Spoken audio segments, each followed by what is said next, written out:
Okay, time to download the morning podcast before I head off for work. Tighten up the defense? Check. Jay and Miles explain the X-Men? Check. Unpacking the power of Power Pack? Check. Wait, shouldn't there be a new Supersons this week? Let's see. Nope, nothing on their website. Let's see what some light internet stalking tells me. Oh, wow. Can't say I'm surprised, but I thought they'd make it a little longer before Batman caught up with them. Guess they don't let podcasting equipment into Arkham. Well, guess I'll stick with what I have and head off. Oh, there's an email from Dan asking if some of us fellow podcasters can fill in until they find that revolving door that every other Arkham inmate uses to escape. Well, I do have some sick time saved up, and I suppose I can come to the rescue and record something to keep the feed active until those two get out. So, I'll skip work and record a podcast instead. But what to talk about? Now let me think.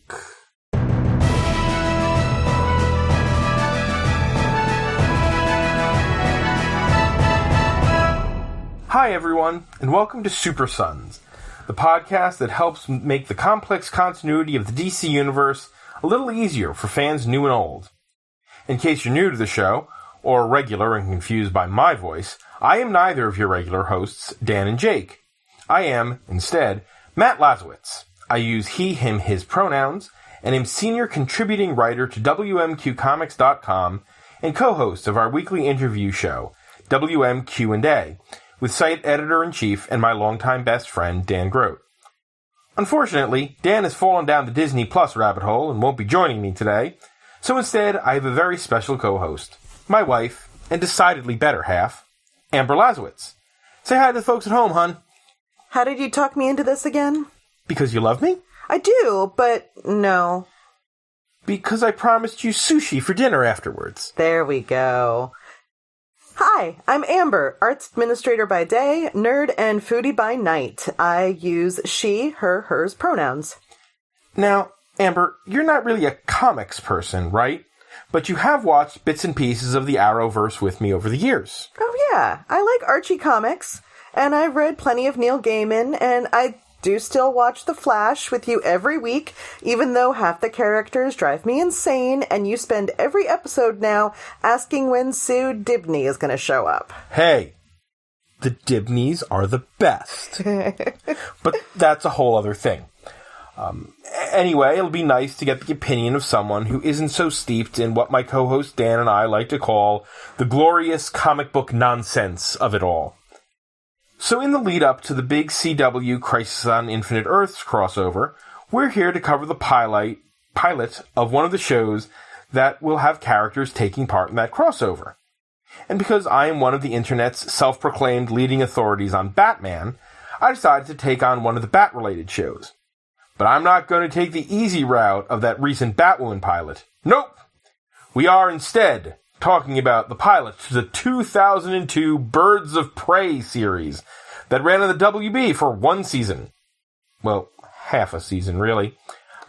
Launched after the successful first season of Smallville, this was supposed to be the CW's next big hit. It was not.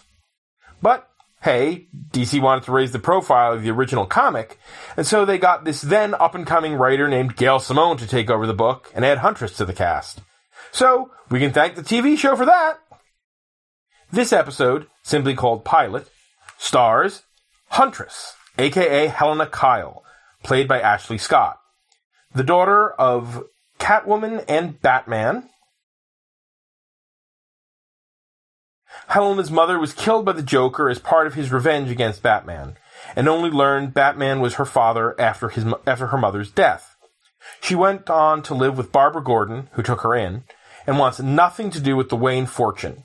She is a metahuman with enhanced strength and agility, and her eyes get all cat-like when she uses her powers. And cats meow in the background, too. Yeah, so next we have Oracle, a.k.a. Barbara Gordon, played by Dina Meyer. Barbara Gordon was Batgirl, one of Batman's partners, who was shot and left paralyzed by the Joker on the same night he killed Catwoman. Barbara has now made herself into Oracle, who uses her mastery of computers to work with Huntress to protect New Gotham. Dinah Lance, played by Rachel Scarston. Dinah is a young metahuman with ambiguous psychic powers. She has visions and dreams that come true, one of which was the death of Catwoman and the shooting of Batgirl. She also has a degree of psychometric powers, where she gets flashes of what is going on in a person's mind when she touches them. Years after having her vision of Batgirl and Helena, she heads to New Gotham to find them. We have Detective Jesse Reese, played by the broodingly sexy Shamar Moore, a GCPD detective who, gasp, actually believes there's something weird going on beneath the metaphorical surface of the city. Being that this is a Gotham where the heroes and villains work in the shadows, he's right. There's Alfred Pennyworth, played by the late, great Ian Abercrombie, the loyal butler to the Wayne family and series narrator. Alfred has remained in New Gotham even after Batman disappeared. He serves as a sort of den mother to the birds, making sure they take care of themselves. Alfred remains the best. And rounding out the main characters, Dr. Harleen Quinzel, played by Mia Sara, Helena's therapist, and nothing else, just a therapist. Right. The episode begins with Alfred narrating over a montage of the final battle of the Secret War between Batman and the Joker. Batman defeated his nemesis, but not before Joker exacted a final revenge by paralyzing Batgirl and killing Catwoman. Nope. No problem with fridging characters here. That same night, young Dinah Lance has dreams of these two events, but her mother assures her they were just dreams. But 7 years later, still haunted by them, Dinah takes a bus to New Gotham to find out if they are true. Meanwhile, we meet Barbara Gordon, Batgirl, as she is now. She is in a wheelchair and working at a Gotham high school as an English teacher. The new guidance counselor comes along to ask her out, but she has to cut him off as she gets an alert that something is going on. Barbara goes to her clock tower headquarters where she operates as Oracle and reaches out to Huntress, who does not respond. Helena is in court-appointed therapy for her anger issues with her as-yet unnamed therapist. Back with Dinah, we see a boy she met on the bus, Jerry, give her his address. And he is giving off a bunch of really skeevy vibes that she's not picking up at all before he leaves. Dinah then sees a man run into traffic and get hit by a truck. She rushes to him and touches him, and is pulled into his head, seeing a vision of rats coming to kill him. Coming out of the psychic vision, he mutters something about beneath the phoenix before dying. And she sees a man in that foolproof comic disguise of a trench coat and a fedora before he too disappears. Dinah is interviewed by Detective Reese of the New Gotham PD, who talks to his partner about all the weird stuff Reese believes is happening in the city that no one else seems to believe in. Barbara's meeting Helena at her job as a bartender, telling her that she needs to be more involved in her work as a vigilante. Barbara claims a recent series of suicides are in fact murders, which Helena doubts. At the end of her shift, Helena puts on a necklace with a communicator and heads out to patrol. She finds Dinah being attacked by Jerry in an alley. Oh, there's perfectly comfortable early-aughts sexual politics again. Saving her, displaying her metahuman powers. Dinah tries to tell Huntress about her vision, but Huntress doesn't listen and leaves. Not before Dinah touches her and gets a vision of the clock tower, though. Back at the clock tower, Huntress and Oracle are talking about the suicides when an alarm starts going off, and they find Dinah in their headquarters. Huntress knocks her right out, and when she comes to, she explains about her powers and the visions she has. She wants to join Oracle and Huntress in fighting the good fight, but Huntress wants nothing to do with it. When Dinah tells them that she has nowhere to go and no home, Barbara lets her stay the night, and when she wakes up, she meets Alfred, who fusses over her and Barbara. When Barbara mentions the suicides, Dinah says she's encountered the most recent one. Helena returns to therapy, and her therapist is revealed to be one Dr. Harleen Quinzel, shocked gasp, who is acting strange for someone who's there to help. Barbara and Dinah have determined that the men who have killed themselves were all on the board of Phoenix Industries, which is buying up New Gotham dockyards, and there are 2 board members left alive. One is out of town at this time, so Barbara sends Huntress to check on the other. She finds that he has already hanged himself, and before she can leave, Detective Reese shows up and cuffs her to a statue. They banter a bit, and then she escapes the cuffs and jumps out the window, but not before the classic comic book vigilante "I'm a friend" moment. At the clock tower, Barbara has figured out there are 2 missions left. One is to protect the last Phoenix board member, Larry Ketterly, and the other is to investigate the property Phoenix bought at the dockyards. Dinah insists on helping and going to the docks, while Huntress, who knew Ketterly as a neighbor when she was growing up with her mother, goes to protect him. Dinah falls through a false floor at the Phoenix warehouse and finds a desk with pictures of the dead men. This is the nest of the killer, and she finds the identity of the killer as well. Larry Ketterly. Bum bum bum! So Huntress has gone to Ketterly's house and did such a good job of stealthing around that Ketterly has found her and invited her in for tea. They chat, only for Huntress to realize she has been drugged, just as Oracle contacts her to tell her about Dinah's discovery.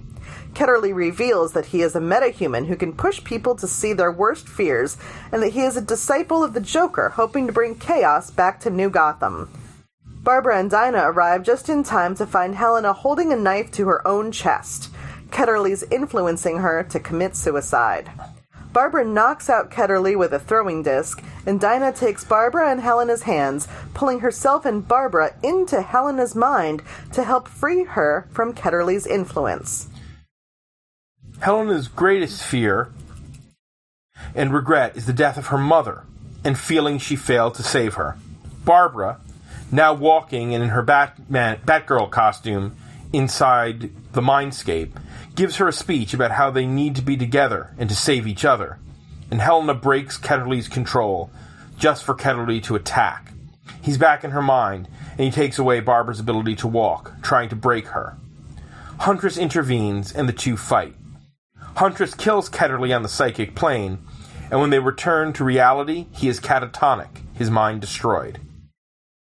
At Arkham Asylum, Detective Reese drops Ketterly off with Dr. Quinzel, who reveals, gasp, big twist, that she is behind Ketterly's plans, and that she is the Joker's #1 follower. Who saw that coming? Barbara and Helena decide to let Dinah stay with them and join their team on the condition she goes to school and trains with her powers, something Dinah enthusiastically accepts. Alone on the clock tower balcony, Barbara and Helena have one final heart-to-heart before the camera pulls away from them into the New Gotham skyline to the music of Michelle Branch. The final image is a bat flying into the camera before blackout. End of episode. So, I've seen this episode twice before. Once when it first aired, and once when the DVDs dropped in the run-up to The Dark Knight, when they were putting out every possible Batman-related thing that they could. And it's not a terrible pilot. No, it's a decent pilot. It does suffer from some early oughtness, though, especially in the effects and the music. The effects are not great. But the effects are not great. Especially because this was coming out at the same time as the second season of Smallville, which, while it doesn't stack up too well to the Arrowverse, it's not as bad as this. I mean, this is some near, Hercules Xena level effects with some green screen and the howling cats. There were choices made. Yes. I'm sorry, but on our podcast, the one Dan and I do, we like to talk to our guests about their pets, and so we wound up talking about our pets a lot. And I will flat out say that when those lions roared when Helena used her powers, our cat Bess, she was like, "What the hell?" Like, she was very confused, almost as confused as I was when the show started and it said it was New Gotham, and I asked, what about old Gotham? Why is it New Gotham? Yeah, there's no answer. They just went with New Gotham. I mean, it might have been a licensing thing, because I think there was at least one Batman. I think the Batman, the animated series, was running at the time. So it might have been they were using Gotham City, so they had to use New Gotham here. But it could have just been a stylistic choice, which also doesn't make a ton of sense. But I also was confused that Huntress wasn't wearing a mask or a hood or anything to hide her face. Yeah, there's that too. She's very pretty, though, so who would want to cover that up? I will not argue that point. One of the more interesting things is, since this was 2002, there is at least one notable guest spot cameo here that, you're watching it and you see Jerry, the skeevy guy who, is so clearly setting Dinah up. Like, I mean, he might as well have said, I know a director who, can get you a role in a show. Why don't you come to my place? I mean, real skeevy. And she's so not skeevy. Picking it up at all. So wholesome. And you're looking at him, it's like, wait, I know that face. That's Jesse fucking Pinkman. Yeah. That is Aaron Paul of Breaking Bad fame as an itty-bitty little creep, way before he became a much older creep in Breaking Bad. Although the best guest appearance on the whole thing for me was the Batman and Joker stuff that you see in flashbacks. It falls into that same effects realm that it's not terribly good. So the Batgirl costume actually stands up pretty well. But the Joker, the voice of the Joker, and the couple of times you hear his voice, it's Mark Hamill. Yay! Which, that's just the best. Anytime you can get Mark Hamill to voice the Joker, 2 thumbs up from Matt. Absolutely. And I'll be honest, Dina Meyer is an excellent Batgirl. Oh, yeah, she does a really good job. And I mean, I've always liked her as an actress, and I'm not sure if part of that is recollections of this from before I was really remembering it, or if I already really liked her and then she was cast in this role and I liked her even more because of that. Now, at this point, had anybody seen her topless in Starship Troopers? That was 1998. Okay. First R-rated movie 97. First R-rated movie I ever got into where I didn't have to hope they didn't check my ID. Went with a whole bunch of buddies, and then we spent all night playing Star Wars RPG. Excellent. No, but Dina Meyer's great. She's a gorgeous Oracle. She's a wonderful Barbara Gordon. She's a powerful Batgirl. I wish I had her red hair. And she's terrific. And Rachel Skarsten, who plays Dinah, is now better known as Alice on Batgirl. On Batwoman. She is the main villain, or antagonists and villain. It's the whole complex relationship between Batwoman and Alice is a thing. But for those of you who haven't seen the show, I'm not going to go into any more than that. But this is this is 17 years ago, which makes me feel very old. And as we spoke about her before, Bess has now hopped up and I think she wants to say something into the mic. Either that or she's just sniffing it because she is weird. Yes, she likes to rub her face against things to prove ownership. So now she owns this podcast. Yeah, we bow to our fuzzy overlord and her glorious new regime. Yeah, so any other thoughts on the show? Can I say no? Yes. Okay. Yes, you can. No, that pretty much covers it. Yeah. I mean, there were some very cool moments. One interesting fact, Mia Sara, who plays Harley Quinn, was not their first Harley Quinn. They actually did the entire episode with Sherilyn Fenn as Harley Quinn, and then decided it wasn't working out, so they redid all of those scenes. Both versions of the pilot are on the DVDs. And I still love my physical media and still have my DVDs. Dang, the whole episode? Whole episode. And just noped out? Yep. It is not as uncommon as you'd think. There's apparently pilots of both Buffy the Vampire Slayer and The Big Bang Theory that were recorded all the way through with different actors. A different Penny in Big Bang Theory and a different Willow in Buffy. That they scrapped the entire pilot, all the scenes with those characters, and refilmed the whole episodes because those actors weren't working out. Wow. And I cannot remember who they cast, but there's a whole bunch of test footage, not even test footage, like early footage of someone else as Aragorn in Lord of the Rings. Threw that right out, and they got Viggo Mortensen. And we're better for it, because the other Aragorn was kind of a pretty boy, and he wasn't rugged enough. But now I'm going off on non-comic book related tangents, so that seems to me like a good time to wrap it up. Thanks everyone for listening to this special episode of Supersons. You can follow the podcast at DC Supersons on Twitter and supersonspod.com. You can find me on Twitter at MattLaz1013 and our website at WMQcomics.com. I write a weekly column called Bonus Reading, where I look at 4 comics, characters, or creators tied to a theme that drops usually on Wednesday, with a little bit of flexibility depending on what's going on that week on the site. I also write a monthly column about Batman and his world called This Month in Gotham, and a monthly feature called Pod People, where I interview comics podcasters about their podcasts, plus all sorts of other stuff on WMQcomics.com. I'm, as I said, the co-host of the site's podcast, WMQ&A, where site founder and editor-in-chief, Dan Grote, and I interview comics creators, journalists, and associated craftspeople and fans about their projects and fandoms. It drops every Tuesday on Apple Podcasts, Stitcher, and at our site, which is, one last time, WMQcomics.com. And thanks one more time to Amber for being a part of this crazy little adventure in podcast land. Thanks, everyone!